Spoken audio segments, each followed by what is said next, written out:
दोस्तों सब्सक्राइब करें और देखें रोजाना दिल दहलाने वाली कहानी और बेल आइकन प्रेस करना ना भूलें। दोस्तों हमारे आज के कहानी के लेखक है रवि शर्मा।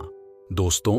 यह कहानी मेरे दोस्त रमेश की है जो कि एक बिजनेसमैन था और उसे काम के चक्कर में एक शहर से दूसरे शहर जाना पड़ता था। और आज मैं जो आपको कहानी बताने वाला हूँ यह रमेश के साथ घटी उसकी जिंदगी की सबसे खतरनाक कहानी है। दोस्तों यह घटना उस समय की है जब रमेश को काम के चक्कर में एक शहर से दूसरे शहर जाना पड़ता था। और ऐसे ही एक दिन रमेश काम के चक्कर में दिल्ली से जयपुर अकेले कार में ड्राइव करके जा रहा होता है और अभी रात के करीब 10-15 हुए होते हैं और रमेश बड़ी तेज स्पीड में अपनी गाड़ी को हाईवे में चला रहा होता है। अभी स्टार्टिंग में सब कुछ ठीक चल रहा होता है, पर जैसे ही रात के करीब 1:20 होते हैं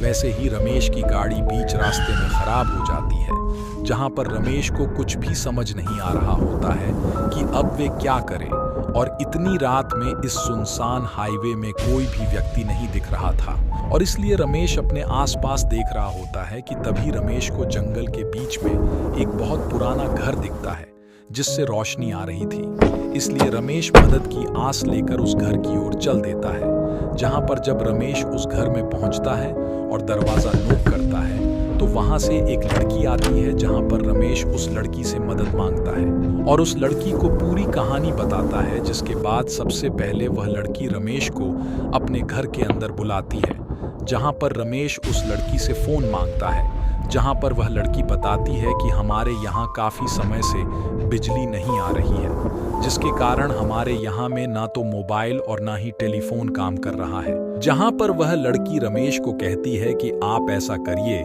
कि आज आप यहीं में रुक जाइए, क्योंकि बाहर बारिश भी बहुत तेज हो रही है और दूर दूर तक कोई भी मैकेनिक की दुकान भी नहीं है। जहां पर रमेश को भी यही ठीक लगता है और वह भी यहाँ रुकने का इरादा बना लेता है, जहां पर सबसे पहले वह लड़की रमेश को एक रूम में लेकर जाती है और उसे वहां छोड़ देती है। इसके बाद रमेश वहां में जाकर सो जाता है। अभी रमेश को सोए हुए मात्र कुछ ही समय हुए होते हैं कि तभी रमेश को नीचे से सामानों की गिरने की आवाज आती है, जिसके कारण रमेश डर जाता है कि कई अंधेरे में कोई भारी सामान उस लड़की के ऊपर ना गिर गया हो। इसलिए रमेश फौरन उठता है और नीचे जाता है, जहां पर रमेश को बड़ी अजीब सी गंध आ रही होती है, जिसके कारण रमेश अपनी नाक बंद कर लेता है। और जब रमेश नीचे जाता है तो उसे तहखाने में वही लड़की दिखती है, जहां पर वह लड़की एक बहुत ही खतरनाक चाकू में धार लगा रही होती है और उसके आसपास इंसानों के कंकाल नीचे पड़े हुए थे, जिसको देखकर रमेश बहुत ही ज्यादा डर जाता है और वे वहां से भागने लगता है, जिसकी आवाज वह लड़की भी सुन लेती है और वह भी उसका पीछा करने लगती है। और जहां बड़ी मुश्किल से रमेश उस घर से बाहर निकलता है और हाईवे की तरफ पहुंच जाता है, जहां से एक कार आ रही होती है, जहां पर रमेश उसके सामने खड़ा हो जाता है और उनसे हेल्प मांगता है, जहां पर रमेश उस आदमी को अपने साथ हुई यह सारी कहानी बताता है। जिसके बाद रमेश सबसे पहले उस आदमी से उसका फोन मांगता है